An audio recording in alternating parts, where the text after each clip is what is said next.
అపవాది ఎలాంటి వాడో తెలుసా? చాలా శక్తిమంతుడు. ఎందుకంటే వీడు ఎక్కడి నుంచి వచ్చాడు? యెషయా భక్తుడు అంటాడు, ఓ తేజో నక్షత్రమా, నీవు ఎక్కడి నుంచి ఊడిపడితే. ఎక్కడి నుంచి? దేవుని దగ్గర నుంచి. దేవుని దగ్గర నుంచి క్రిందకి త్రోసివేయబడ్డాడు. ఎందుకో తెలుసా? దేవుని కన్నా నేను ఉన్నతమైన స్థితిలో, దేవునికి ప్రధానమైనటువంటి దూత ఎవడు? లూసిఫర్, సాతానుడు. ఆదాము అవ్వను దేవుడు తయారు చేస్తే ఎక్కడికి వచ్చాడండి? ఎక్కడికి వచ్చాడు? అందుకనే ఆ అపోస్తలుడైన పౌలు అంటాడు, స్త్రీ బలహీనమైన జగత్తులో ఉండాలంటే స్త్రీలు ఎక్కువగా ప్రార్థనలో ఉండాలి, అనుకూల కలిగి ఉండాలి, మంచి స్థితిని కలిగి ఉండాలి, కుటుంబాన్ని ప్రేమించేవారుగా ఉండాలి, ఏమండి ఆ కుటుంబాన్ని ఆదరించేవారుగా ఉండాలి, కుటుంబ ప్రార్థన కలిగి ఉండేవారుగా ఉండాలి.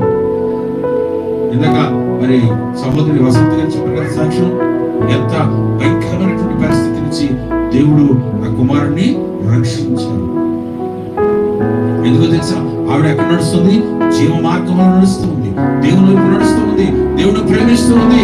ఆ సమయంలోనే నీవు ఆత్మీయంగా ఎగుతూ ఉన్నప్పుడు అపవాదికి నచ్చదు. నువ్వు దీవించబడుతున్నప్పుడు అపవాదికి నచ్చదు. నువ్వు దేవుని ఎదుగుతున్నప్పుడు అపవాదికి ఇష్టపడదు. నువ్వు ప్రార్థన చేస్తే అపవాదికి ఇష్టపడదు. నువ్వు చర్చికి వెళ్తే అపవాదికి ఇష్టపడదు.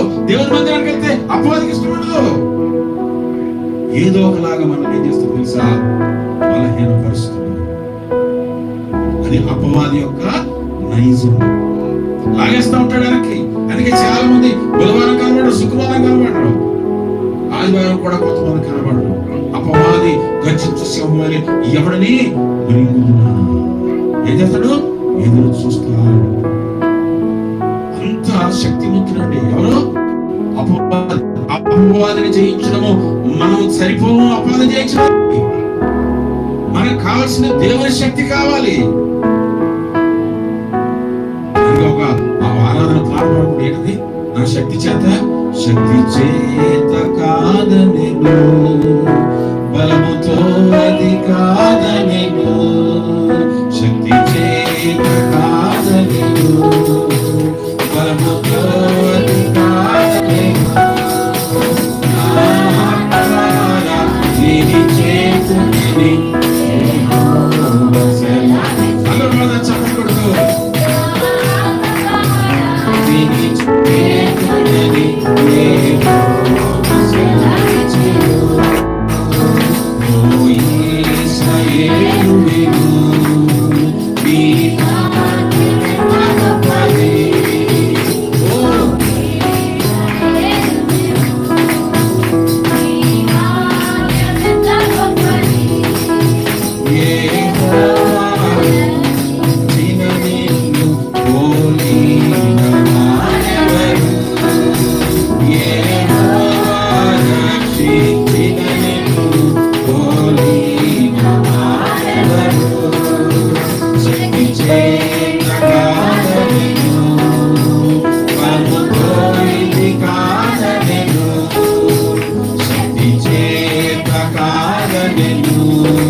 మామూలు ఆత్మ సరిపోదండి.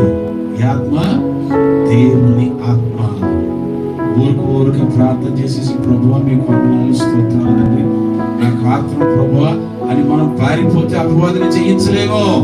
అపవాదిని జయించాలంటే ఎఫెసీయుల పత్రికలో అపోస్తలుడైన పౌలు చెబుతున్నాడు, సర్వాంగ కవచములను ధరించి అపవాదిని ఎదిరించుటకు శక్తిమంతులైనట్లుగా